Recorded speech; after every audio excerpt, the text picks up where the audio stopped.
कुछ आया तुम्हारे जहन में? नहीं आया भाई। पिछले 1 घंटे से सोच रहा हूँ लेकिन कुछ भी ढंग का नहीं आ रहा जहन में। भाई तुम तो कहते हो कि तुम इन कामों में बहुत महारत रखते हो, तो दिखाओ अपनी महारत। मैं तो पहले ही बहुत नर्वस हो रहा हूँ। वो तो ठीक है लेकिन मैंने कभी जिंदगी में किसी से इजहार तो नहीं किया ना। मैंने हमेशा फ्लर्ट किया, टाइम पास किया अब तक। कभी पहले इश्क मोहब्बत हुआ होता तो पता होता ना कि कैसे करना है। अब तो बस एक ही काम हो सकता है कि तुम्हें उसके पास जाना होगा और जाकर उससे सारी बात साफ साफ बताना होगी। साफ साफ कह दो। तो और क्या? किसी डिनर वगैरह पे ना ले जाऊं उसको मैं। भाई डिनर के चक्कर में तुम अपने मामले को और उलझा लोगे। उसके पास जाओ और जाकर साफ साफ कह दो बस। लेकिन ये अजीब नहीं लगेगा भला? देखो भाई, इसमें कोई भी अजीब बात नहीं है। एक बार इजहार हो गया तो कुछ भी अजीब नहीं रहेगा। यानी मैं मामले को सिंपल रखूं, समझ गया। हाँ बिल्कुल भाई, शादी तो तुम कर चुके हो, अब अपनी बीवी से इजहार मोहब्बत भी कर दो। वैसे बात तो ठीक है, आइडिया अच्छा है तुम्हारा। ठीक है, इसी पे सोचते हैं। यही क्लासिकल तरीका ठीक होगा, वही जो हमारे बड़ों का था। हाँ, अब मैं जैसे उसे मिलूंगा डायरेक्ट इकरार मोहब्बत कर लूंगा, यही ठीक है। मैं उन लोगों में से नहीं जो पीठ दिखा के भाग जाते हैं, है ना? मुझे मेरे सारे सवालों के जवाब मिल गए। करीम, तुम कहाँ गायब हो यार? क्यों, क्या हुआ? मैं तुम्हें कब से ढूंढ रही हूँ। हमारे फॉरेन क्लाइंट्स का मैसेज आया था, वो हमारे जवाब के इंतजार में है। किस चीज का? क्या तुम भूल गए हो करीम? क्या तुम्हें याद नहीं कि हमने उनसे 5 साल का कॉन्ट्रैक्ट किया था मार्केटिंग करने के लिए? और इस मार्केटिंग के लिए हमें कोई स्ट्रेटजी बनानी है जो सबसे अहम है। देखो निदा, इस वक्त हम बहुत ही हसास मसले पे बात कर रहे हैं। तुम थोड़ी देर बाद आना। तुम्हारी अहम डिस्कशन से मेरा कोई लेना देना नहीं। अब ये काम तुम दोनों के सुपुर्द है। और ये रही मार्केटिंग के लिए कुछ मॉडल्स की तस्वीरें। उफ, ऐसी लड़की मैंने आज तक नहीं देखी, लेकिन ये मैं करके रहा हूँ। तुम कभी नहीं सुधर सकते फुरकान। खुदा के लिए निदा, इन तस्वीरों को ले जाओ यहाँ से। करीम देखो, ये मॉडल कैसी लगी तुम्हें? वैसे बला की मासूमियत है इसके चेहरे पे, लेकिन अदाएं इसकी कातिल हैं। अब जल्दी से तुम अपनी अप्रूवल दे दो ताकि हम काम शुरू कर सकें। है तो मासूम और खतरनाक भी, और इसके साथ साथ अगर वो थोड़ी कमजोर भी हो। तुम्हारी मुस्कुराहट से मैं समझू कि तुमने फाइनल कर दिया। मैंने कर लिया। आयशा को, आयशा करेगी ये।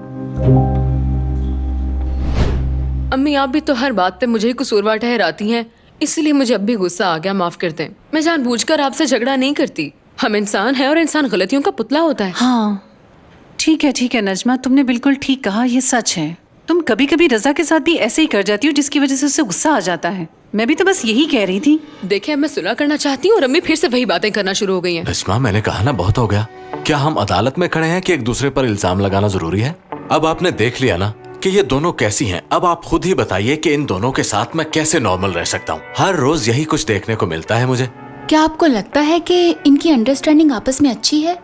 ये दोनों उन दोस्तों की तरह हैं जो एक दूसरे को कुछ नहीं समझते और ना ही कुछ शेयर करते हैं। ना ही आप इन्हें समझ सकती हैं। चलें ठीक है, आज के सेशन में हम एक दूसरे को समझने की कोशिश करेंगे, लेकिन इसका एंगल कुछ मुख्तलिफ होगा और इससे हमारा एक दूसरे पर एतमाद बहाल होगा, जो सबके लिए अच्छा है। आप बताइए, आप ऐसा क्या करना चाहती हैं जो नहीं किया आपने? लेकिन मैं चाहती हूँ कि मेरा भी अलग घर हो जहाँ रजा, बिस्मा और मैं रहें। अच्छा, तो आप किस किस्म का घर चाहती हैं? मैं चाहती हूँ कि उस घर में बड़ी बड़ी खिड़कियाँ हों, बड़े बड़े दरवाजे हों और हर कमरे में एयर कंडीशन होना चाहिए। और किचन का तो पूछे ही ना, किचन बिल्कुल जदीद होना चाहिए और हर बाथरूम में टब लगा हो। फिर मैं इंतजार करूंगी रजा के काम से आने का, और कितना अच्छा लगेगा जब हम दोनों के बीच कोई तीसरा नहीं आएगा। मेरा मतलब है कि अब मैं अपनी जिंदगी में ज़हनी सुकून चाहती हूँ। एक ऐसा घर जहाँ पर मुझे हर काम की वजाहत ना देनी पड़े। मेरा जब जो मर्जी करने को दिल चाहे मैं खुलकर कर सकूँ, पर कोई समझे तो। चलें ठीक है, अब आप बताइए मदीहा। मैं बताऊं? मैं चाहती हूँ कि मेरे पास भी एक फोन हो। वो क्या कहते हैं उसे? स्मार्टफोन। और उसके ऊपर एक कैमरा लगा हो। मुझे वो इस्तेमाल करना नहीं आता, लेकिन अगर कोई मुझे सिखा दे तो मैं हमेशा उसकी मशगूर रहूंगी। मैं उस पर टीवी के ड्रामे देखूंगी और इंटरनेट भी इस्तेमाल करूंगी और फेसबुक पर भी जाऊंगी और अपनी अच्छी अच्छी तस्वीरें खींचकर मोहल्ले की औरतों को भेजा करूंगी। बस फोन ही मेरे पास नहीं है, बाकी अल्लाह का दिया मेरे पास सब कुछ है, अल्हम्दुलिल्लाह। मिस्टर रजा, अब आप बताइए अपनी ख्वाहिशात के बारे में।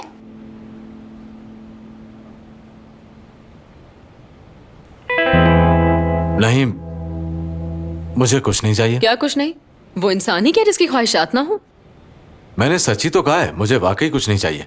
मिस्टर रजा, जरा सोचें कि आपके पास एक चाबी हो जिससे आप अपने आप को जिंदगी की हर मुसीबत से आज़ाद कर सकते हैं और अपनी बेचैनी को ख़त्म कर सकते हैं। आपको चाहिए कि आप इस दुनिया को समझें, कुछ भी नज़रअंदाज ना करें और अपने अंदर हौसला और बर्दाश्त पैदा करें। आपको वो सब चाहिए जो आपने अपने बचपन में खो दिया और जवानी के ख्वाब जो आज तक आप पूरे नहीं कर सके। मैं जानती हूँ आपके सीने में बहुत से राज दफन हैं। आप मुझसे बिला झिझक शेयर कर सकते हैं मिस्टर रजा। आप अपने जहन पे जोर डालें और सोचें कि वो क्या बात है जो आपके दिल को हर वक्त बेचैन रखती है मिस्टर रजा। कोई तो बात होगी ना। आप जैसा बाहिम्मत इंसान कोई न कोई ख्वाहिश तो अपने दिल में रखता ही होगा। अगर मैं आपकी जगह होती तो अभी सब कुछ बता देती। इसलिए आप शर्माइए मत और जो कुछ भी आपके दिल में है उसे खुलकर बयान कीजिए। यहाँ सब अपने हैं। डांस।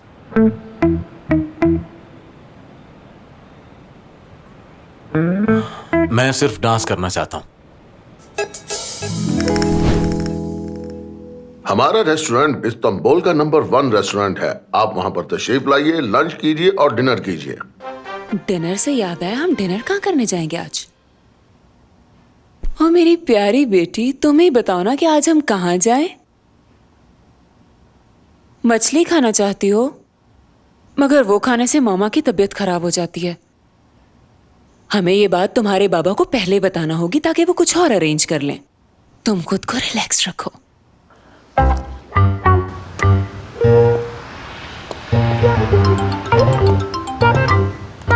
हाँ बोलो हुरिया। डार्लिंग, आजकल मछली खाने से मेरी तबीयत खराब हो जाती है। मछली से? अच्छा चलो ठीक है, मछली नहीं बनाएंगे हम। मैं जनान से कह दूंगा, वो तुम्हारे लिए कुछ और बना देगी। मुझे मालूम है कि मछली की स्मेल से तुम्हें प्रॉब्लम होती है। हाँ हाँ, जानान को समझा देना याद से। रात के खाने में मटन, चिकन, सब्जी कुछ भी चलेगा, बस मछली नहीं होनी चाहिए। समझ गए? हाँ समझ गया। डार्लिंग, अभी तुम्हें फोन बंद करना होगा, मुझे एक बहुत जरूरी काम है। समीर भाई, आप बाहर क्यों खड़े हैं? हाँ वो बस मैं अंदर आ ही रहा था। हम आपका ही इंतजार कर रहे थे, जैसा आपने कहा मैंने वैसे ही किया है। हाँ ठीक है। समीर, तुम मुझे ज्यादा मसरूफ लग रहे हो, इसलिए मैं तुम्हारा ज्यादा टाइम नहीं लूंगी। लेकिन बस जो भी करना, अरेंजमेंट अच्छा होना चाहिए। मेरी जान, तुम परेशान मत हो, मैं सब देख लूंगा। ठीक है, खुदा हाफिज। समीर तो बहुत ही जबरदस्त किस्म की प्लानिंग कर रहा है, लेकिन मैं यहाँ ऐसे क्यों बैठी हूँ? क्या करूँ मैं? क्यों ना जाकर तैयार हो जाऊं? अच्छा ये बताओ, क्या तुमने कभी किसी वीआईपी के लिए फूलों का गुलदस्ता बनवाया है? कहीं ऐसा ना हो कि लोग हम पे फूल देख के हंसते फिरें। और तुम्हें याद है ना कि मैंने क्या कहा था? फूल टेबल के दरमियान में रखना। समीर भाई, जैसा आपने कहा था वैसे ही हुआ, बिल्कुल फिक्र ना करें। शाबाश, चलो ठीक है, फिर अंदर चलते हैं। जब मैं जवान था तो मेरा दोस्त था इमरान। हाँ हाँ, मुझे याद है, मैं भूली नहीं उसे। ये तुम्हारा वही दोस्त है ना जो बहुत अजीबो गरीब फैशन किया करता था और मुर्गी की कलगी की तरह यूं बाल खड़े कर लेता था? बहुत अजीब लगता था मुझे वो। आप उसके हमेशा उल्टे सीधे नाम रखती थी। हम उसे लोकल माइकल जैक्सन कहते थे और वो डांस भी बिल्कुल उसी तरह करता था। वो अक्सर सर के बल घूमता था और एक बार तो वो पूरे 5 मिनट सर के बल घूमता रहा। उसका कद बिल्कुल छोटा था लेकिन वो बहुत ही तेज था। हमेशा अपने डांस में नए नए स्टेप्स लेकर आता था वो, और इस डांस की वजह से मैं उसे बहुत पसंद करता था। और फिर वक्त गुजरने के साथ साथ वो हमारा दोस्त बन गया और हमने एक अच्छा टाइम हाँ हाँ, गुजारा। मुझे याद है, तुम उसके साथ बहुत घूमा करते थे। कई बार मोहल्ले के लोग तुम्हारे बाबा के पास शिकायत लेकर आया करते थे कि आपका बेटा निकम्मे इमरान के साथ घूमता रहता है। बेटा, मुझे सब याद है। जी मुझे भी याद है। दरअसल वो वाकई बहुत अच्छा इंसान था, बाउसूल भी था और बहादुर भी। मैं भी जब उसके साथ डांस करता था तो अपनी सारी परेशानी भूल जाता था, लेकिन बाबा को यह पसंद नहीं था। वो हर वक्त मुझे डांटते रहते थे कि मैं उन्हें शर्मिंदा करवाता हूं। फिर मैं भी एक तरफ हो गया क्योंकि मुझे अपने आप से शर्मिंदगी होने लगी। मैंने कैफे जाना शुरू किया, खुद को मसरूफ रखा मैंने। बस यही है मेरी जिंदगी की कहानी।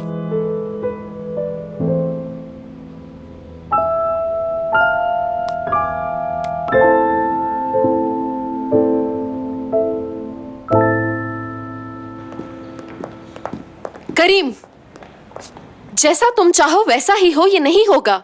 वैसा ही होगा, मैंने कह दिया है। निदा, करीम, बैठकर आराम से बात कर लो। गाइस प्लीज आप लोग अपना काम कीजिए, अंदर प्रोफेशनल मीटिंग चल रही है। अंदाजा है तुम क्या कर रहे हो? हाँ, मुझे अच्छी तरह पता है। आयशा मोदामो की एम्बेसडर होगी, ये मेरा फैसला है। तुमने अच्छी तरह सोच लिया ना?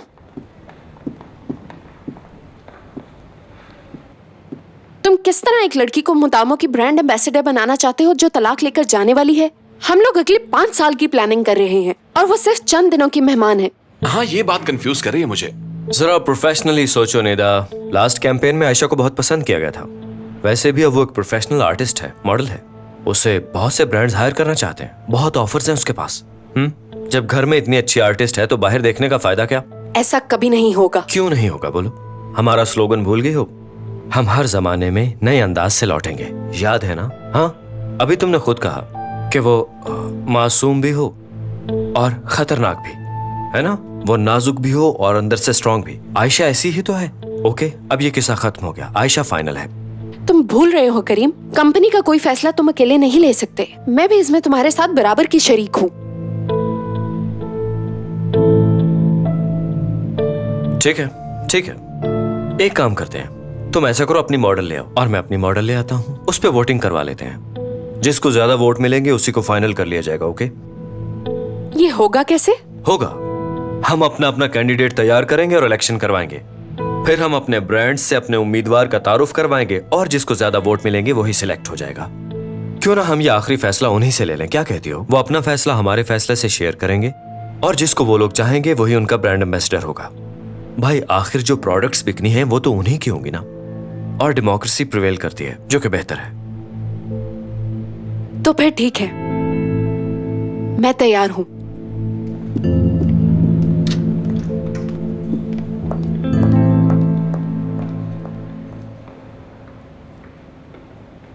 भाई, तुमने बहुत बड़ा रिस्क लिया है। निदा इतनी आसानी से हार नहीं मानेगी। पता है मुझे, पर मैं सिर्फ इस प्रोजेक्ट का नहीं सोच रहा, फ्यूचर का सोच रहा हूँ। मगर वो कैसे? अब देखो, अगर आयशा को ये प्रोजेक्ट मिल जाता है तो वो किसी अजीबो गरीब और अरे गरे के प्रोजेक्ट के बारे में सोचेगी भी नहीं। मैं उसकी तरफ से बेफिक्र हो जाऊंगा। वो 5 साल तक बाउंड हो जाएगी। हम कॉन्ट्रैक्ट में ये क्लॉज शामिल कर देंगे कि इसके अलावा वो किसी और का भी प्रोजेक्ट नहीं कर पाएगी। उसके बाद सोचेंगे कि उसकी पढ़ाई का क्या करना है और फैमिली प्लानिंग का क्या करना है, कितने बच्चे। क्या बात है भाई, तुम फैमिली और बच्चों की बात कर रहे हो? वाकई कितनी तब्दीली आ गई ना तुम में। मगर तुमने आयशा से नहीं पूछा?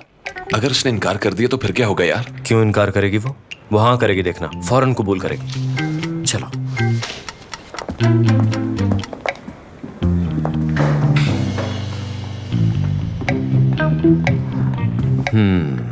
आशा, मुझे लग रहा है ये दोनों हमारी तरफ ही आ रहे हैं। मुझे तो लगता है वो बात करने आ रहे हैं। इस वक्त क्यों आ रहे हैं? तो इस वक्त क्या प्रॉब्लम है? कैसी हो काशा? मैं ठीक हूँ, तुम कैसे हो फुरकान? मैं ठीक। तुम दोनों का हो गया? हाँ हाँ, करीम को दरअसल बात करनी है। कोई आम बात नहीं, बहुत अहम बात है। एक्चुअली आयशा, मैंने बहुत गौर से सोचा है। ये तो नहीं पता कि तुमने इस बारे में सोचा या नहीं, लेकिन मुझे यकीन है कि तुम हाँ कहोगी। क्या यही बात करनी है? हाँ हाँ, यही बात करनी है। या अल्लाह, मैं कोई ख्वाब तो नहीं देख रही? हाँ बोलो करीम। मोदामो की एम्बेसडर बनोगी तुम क्या? हाँ, क्यों नहीं। कहा था ना भाई कि ये फौरन कबूल करेगी, मान जाएगी। हाँ बिल्कुल। ये मुझे एम्बेसडर बनने का कह रहा था ना? बिल्कुल, और तुमने हाँ भी कर दी। I am so proud of you Ayesha. मानना पड़ेगा कि मैं बेहद मशकूर हूँ तुम्हारा। अब तुम मीटिंग रूम में आ जाओ, बाकी तफसील वहीं डिस्कस होगी। काश ये इसके बजाय कुछ और पूछ रहा था। छोड़ो, अभी इन बातों का वक्त नहीं है। मुझे भी यही लगता है।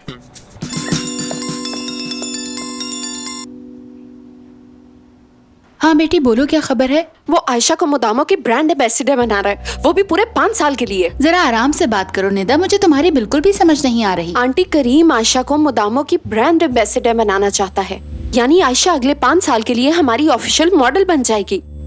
ठीक है, तुम बिल्कुल फिक्र मत करो बेटी, समझ गई? तुम बस अपने काम पर ध्यान दो। मैं बेहतर समझती हूँ कि ये सब कैसे संभालना है। ठीक है, तुम अपना ख्याल रखो। ठीक है आंटी, टेक केयर। ओके, खुदा हाफिज।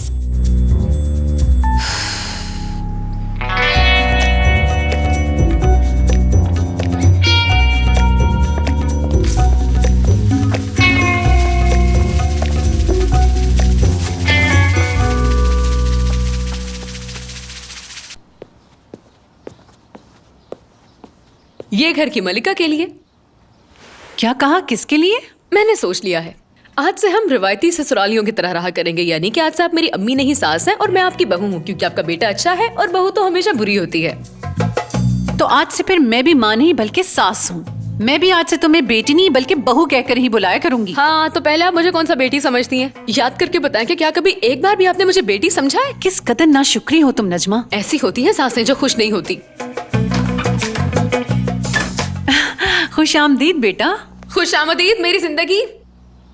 खुशामदीद बाबा। शुक्रिया शुक्रिया, आप सबका बहुत शुक्रिया। रज़ा, इतने तकल्लुफ की क्या जरूरत थी? रुको जरा, अम्मी ये आपके लिए।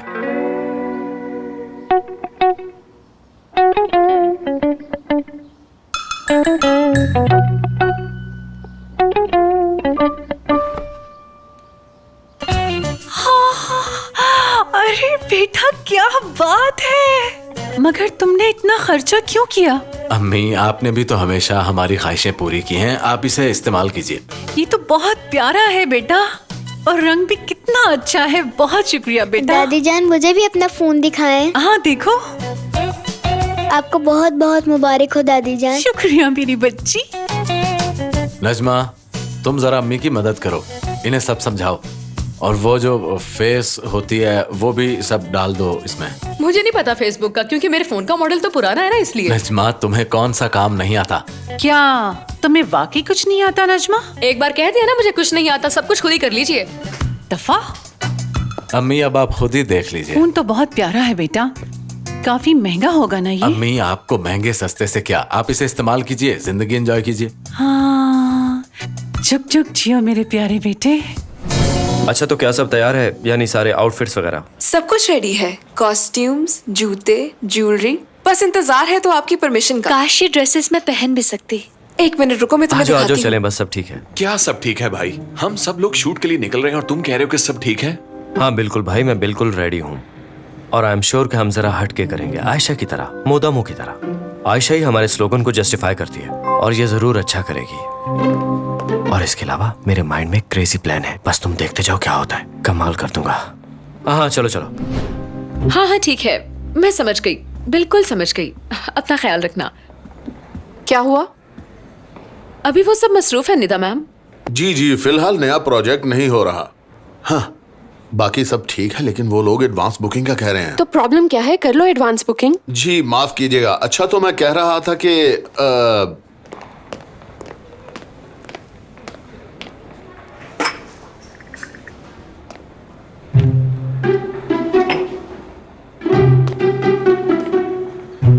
अरे वाह। अरहम ये तुम क्या कर रहे हो? ये कैमरा मेरे नाम पर इशू हुआ है, कहीं कोई खराबी ना पैदा हो जाए इसमें। क्या तुम्हें मैं अनाड़ी लगता हूँ? एक सेकंड। वाह यार, बहुत खूब है। तो ये लेटेस्ट ही, लेकिन लेंस जरा हल्का है इसका, बड़ी तकरीबात के लिए ठीक नहीं रहेगा ये। लेंस से क्या मतलब है? लेंस, ये शीशा जो आगे लगा है, इसे लेंस कहते हैं। इससे लाइट होकर आगे जाती है, तभी कैमरा तस्वीर खींचता है। फिर भी बॉडी अच्छी है इसकी, लेकिन लेंस की क्वालिटी हल्की है।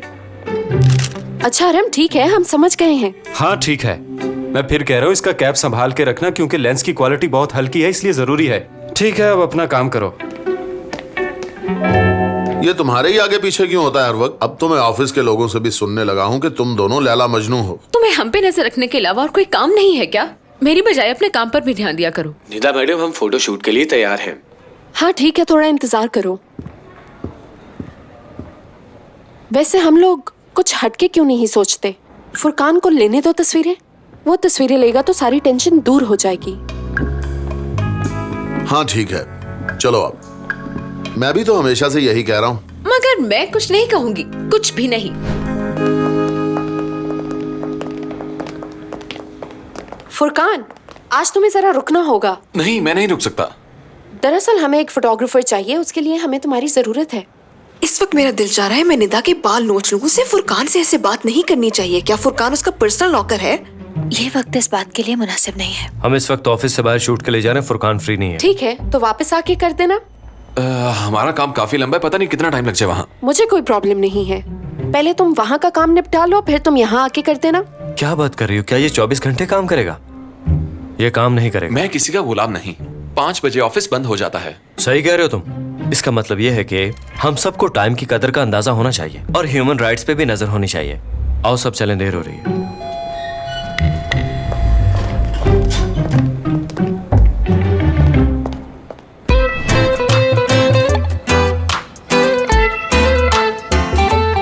भाई जैसे मैंने कहा था, सब कुछ बिल्कुल सिंपल होगा। यही हमारे शूट का थीम है। इस पे सब कुछ लिखा है कि कौन सा सीन कैसे शूट करेंगे, कैसा फ्रेम होगा। इसको एक बार देख लें, वैसे ज्यादा सोचने की जरूरत नहीं, आपको समझ आ जाएगा। ऐसा करें, इसको अपने पास रख लें, एक बार नजर मार लें इसको। तुम कहते तो ठीक हो। सुनिए सब लोग,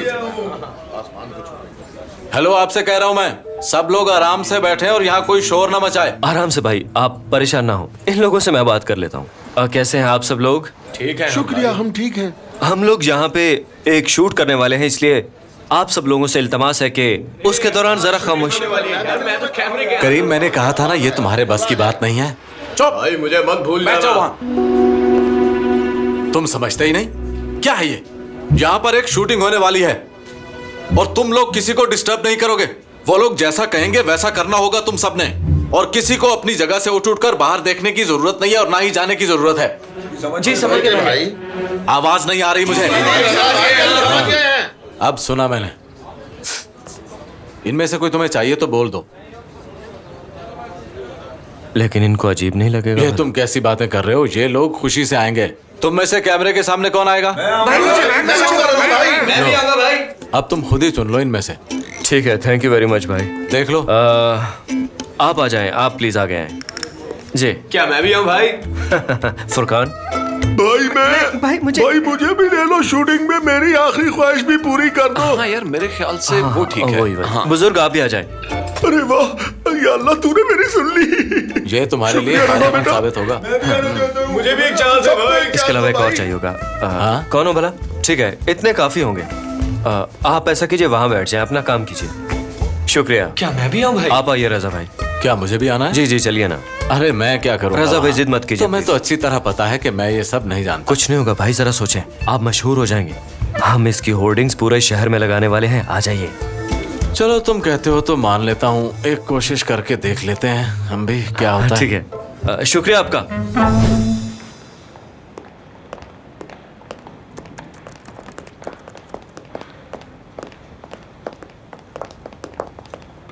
अरे खालदा आंटी, आप इस वक्त यहाँ? कैसी हो निदा? खैरियत तो है ना? आपने यहाँ आने से पहले इतला ही नहीं दी। कुछ नहीं, घर में बोर हो रही थी तो सोचा ऑफिस चली जाऊं, और यहाँ आकर करीम पे भी तो नजर रखूंगी ना मैं। करीम कहाँ है? ऑफिस में नजर नहीं आ रहा। दरअसल वो लोग बाहर शूट के लिए गए हैं। ऑफिस के ड्राइवर ने मुझे बताया उनका शूट बीच पर चल रहा है। ओह, तो ये बात है। अब ये बीच पे जाके एंजॉय करेंगे। बंदर के हाथ माचिस आ गई है, अब ये कहीं पूरा जंगल ही ना जला दे। मैंने करीम को बहुत समझाया, लेकिन वो अपनी बात पर बसित है। उसने मेरी एक नहीं सुनी। यही वजह है कि अब हम दोनों अलग अलग काम कर रहे हैं। आप तो जानती हैं आंटी कि करीम कितना जिद्दी है। हाँ बिल्कुल, तुम बिल्कुल परेशान मत हो, बस काम पर ध्यान दो और इधर उधर की बातों पर ध्यान मत दो। करीम बिल्कुल अपने बाबा पर गया है। जब काम की बात आती है तो वो किसी की नहीं सुनते, सिर्फ काम पर ध्यान देते हैं। वो वहाँ सिर्फ अपना काम ही कर रहा होगा। मैं रोजाना यहाँ बहुत कुछ देखती हूँ जो आप नहीं जानती आंटी। आपको यकीन नहीं आएगा, जब मैं ये सोचती हूँ तो मेरा खून खौल उठता है। आयशा को जो चाहिए था आंटी, वो करीम की सूरत में उसे मिल गया है। जानती हैं करीम उसकी मोहब्बत में बिल्कुल अंधा हो चुका है आंटी। आपने नोट किया वो आयशा को किस तरह देखता है? जरा आंखें खोलिए, आपको फिर मेरी बातों की समझ आएगी। उफ मेरे खुदाया, मुझे कुछ समझ नहीं आ रहा, मैं क्या करूं। मैं घर पर भी बहुत परेशान रहती हूँ और यहाँ आकर देखती हूँ तो सब कुछ बर्बादी के दहाने पर है। मैं वहाँ जाकर देखती हूँ कि वहाँ क्या काम हो रहा है और तुम अपने काम पर फोकस करोगी, ठीक है? आंटी मैं यहाँ अकेली रह गई हूँ और हर काम अकेले ही करती हूँ। यहाँ तक कि आजकल फुरकान भी मेरा साथ नहीं देता। परेशान मत हो बेटी, ठीक है? तुम फिक्र मत करो, समझ गई? तुम अपने आप को रिलैक्स रखो, मैं सब संभाल लूंगी। ठीक है, आपका बहुत शुक्रिया आंटी। जीती रहो बेटी।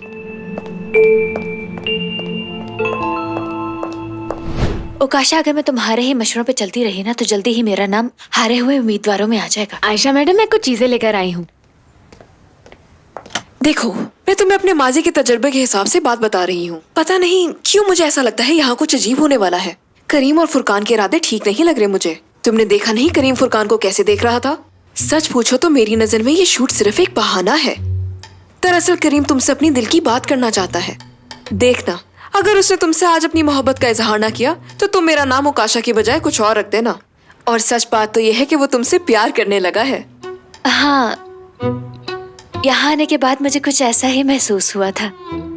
सच तो यह है, बहुत पॉजिटिव फीलिंग्स आ रही हैं। सुनो, जब करीम तुमसे इजहार मोहब्बत करे तो चुपचाप खामोशी से खड़ी रहना और जबान अपने मुंह में रखना। पहले ही वो इतनी मुश्किल से इस नौबत पर आया है कि इजहार मोहब्बत करे, लिहाजा कोई गड़बड़ मत कर देना, समझी? ओकाशा, जैसा तुम चाह रही हो मैं वैसा करूँ तो पता नहीं क्यों मुझे लगता है कि बना बनाया खेल बिगड़ जाएगा। अरे यार, मैं तो तुम्हारी दोस्त हूँ, कोई दुश्मन नहीं। मैं तो सिर्फ तुम्हें मेंटली तौर पर प्रिपेयर कर रही हूँ ताकि तुम इन हालात का सामना अच्छे तरीके से कर सको।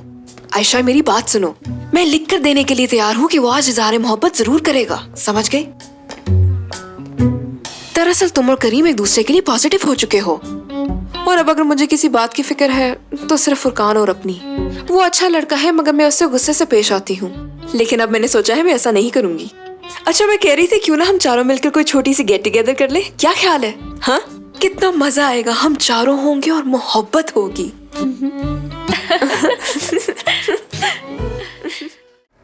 देखो अदील, ये इतना मुश्किल काम नहीं है, इस काम का प्लीज कोई हल तलाश कर लो। क्या आपने अपने किसी दोस्त को कॉल नहीं की? हाँ की थी, पैर लग ये है कि इस वक्त कोई भी अवेलेबल नहीं। Thanks sir. हम अगर सच बताऊं तो मैम, मेरी एक्स गर्लफ्रेंड एक फोटोग्राफर थी और मुझे याद आ रहा है कि वो मेरी बहुत सारी तस्वीरें खींचा करती थी। अब एक दिलचस्प बात मैं भी बताता हूँ तुम्हें। मैंने सुना है होंठों पे किस करने से जरासीम फैल जाते हैं। मैं तो कहूँगा ये जरासीम तभी फैल सकते हैं जब कोई अपनी गर्लफ्रेंड को किस करते हुए होंठों पे थूक दे। अरहम, क्या हो गया तुम्हें? थोड़ी सोच समझ के बात किया करो ना। अरे नहीं, मेरा ऐसा कोई मकसद नहीं था। मैंने तो ये बात सिर्फ लतीफे के तौर पर हंसाने के लिए की थी।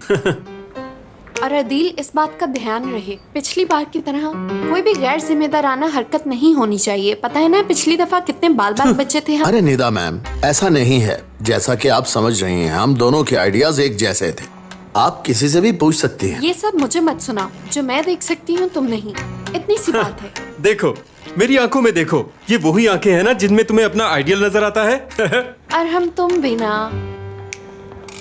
अरे देखो तो सही यार, एक तो तुम मेरी आंखों में देखते नहीं और देखे बगैर फैसला कर लेते हो। बस एक मौका मिलने की देर है, मेरी सच्चाई का यकीन आ जाएगा तुम्हें। देखो फिजा, ये तुम्हारी वजह से हो रहा है। तुम लोगों के साथ नरमी से पेश आती हो और वो अपनी औकात भूल जाते हैं। अदील, करली बालों वाले, औकात किसे सुना रहे हो? मैं यहीं पर खड़ा हूँ। अरहम प्लीज देखो, तुम बुरा मत मनाओ। हर एक में कोई ना कोई क्वालिटी तो होती है, जैसे कि तुम अच्छी कॉफी बनाते हो। मगर इसे तो कुछ भी नहीं आता सिवाय बाल बनाने के। बहुत शुक्रिया अरहम, हम सब जानते हैं कि तुम पूरी खलूस नीयत से हमारी मदद करना चाहते हो। फिर भी हम गौर करेंगे, अगर तुम्हारे लायक कोई काम हुआ तो बता देंगे तुम्हें। देखो, मैं जानता हूँ और मैं मानता हूँ मैं हर काम नहीं कर सकता, लेकिन इसका मतलब ये नहीं है कि मुझे अंडर एस्टिमेट किया जाए और जो मुंह में आए कह दो। जानते हो, मेरे एक टीचर थे, वो मेरे घर आए और मेरे मरहूम बाबा से कहने लगे कि मैं एक स्पेशल बच्चा हूँ और मुझे टेक्निकल स्कूल में दाखिल करवाया जाए। मुझे मजीद इस स्कूल में ना पढ़ाएं क्योंकि वहाँ के टीचर मेरी बात समझते ही नहीं थे। बहुत बुरा पेश आते थे मेरे साथ, लेकिन शमशाद सर ऐसे नहीं थे। तुम्हारे टीचर और क्या कहते थे? बीच में मत बोलो। मैंने शमशाद सर से बहुत कुछ सीखा। वो कहते थे जिंदगी में कभी भी हार मत मानना, और वो मुझे ये भी कहते थे कि तुम एक दिन बहुत बड़े फोटोग्राफर बनोगे। लेकिन मैं नहीं बन पाया और हार मान ली। वो क्यों? क्योंकि मुझे डर था कि नाकाम हो गया तो क्या होगा। मेरे ख्याल से हम अपना काम शुरू करते हैं। तुम चुप रहो प्लीज। निदा, तुम मुझे एक मौका तो देकर देखो। मैं बहुत अच्छा फोटोग्राफर हूँ। अगर मेरा काम ना पसंद आए तो रिजेक्ट कर देना। वैसे भी दोस्ती के नाते एक मौका तो मेरा हक बनता है। इस पे सोचो यार। मैं अब और इंतजार नहीं कर सकती, जो करना है जल्दी करो। मैं खड़े खड़े थक चुकी हूँ। देखा, अब तो ये मैडम भी थक चुकी हैं। ठीक है, करो कोशिश, मौका दिया तुम्हें, शायद इसी बहाने कुछ नया सामने। बहुत शुक्रिया, बहुत शुक्रिया निदा, तुम्हें पछतावा नहीं होगा। और आपको भी बहुत बहुत मुबारक हो मैडम, एक अजीम फोटोग्राफर आपका सेशन करने वाला है और आपके हुस्न को निखारने वाला है। चलिए देखते हैं क्या करते हैं। अच्छा ठीक है, एक मिनट रुकिए। सबसे पहले कैमरे को उठाकर उसका वजन देखते हैं, उसके बाद सेंटर बनाकर उसे फोकस करना होता है। हाँ बिल्कुल बेहतरीन, जरा स्माइल के साथ पोज दीजिए। हाँ बिल्कुल ठीक, वेरी नाइस। जरा सुनिए, अब ऐसा कीजिए, जो आपका बेस्ट पोज है वो बनाइए।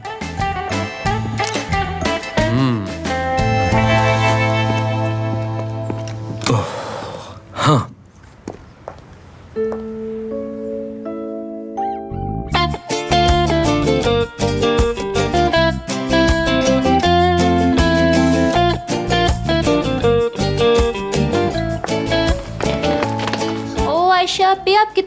लग रही हैं। बहुत शुक्रिया बेटा।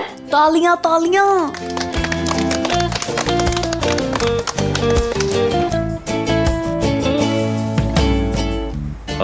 चलो बच्चों अब जाओ, अभी बहुत सा काम पड़ा है, ध्यान से किसी को चोट ना लगे। तुम्हारी आंखें बहुत चमक रही हैं। धूप की वजह से और कुछ नहीं है। ऐसा है कि आप दोनों डिस्कस कर लीजिए, मैं यही पास में खड़ी हूँ तो मुझे बुला लेना आयशा।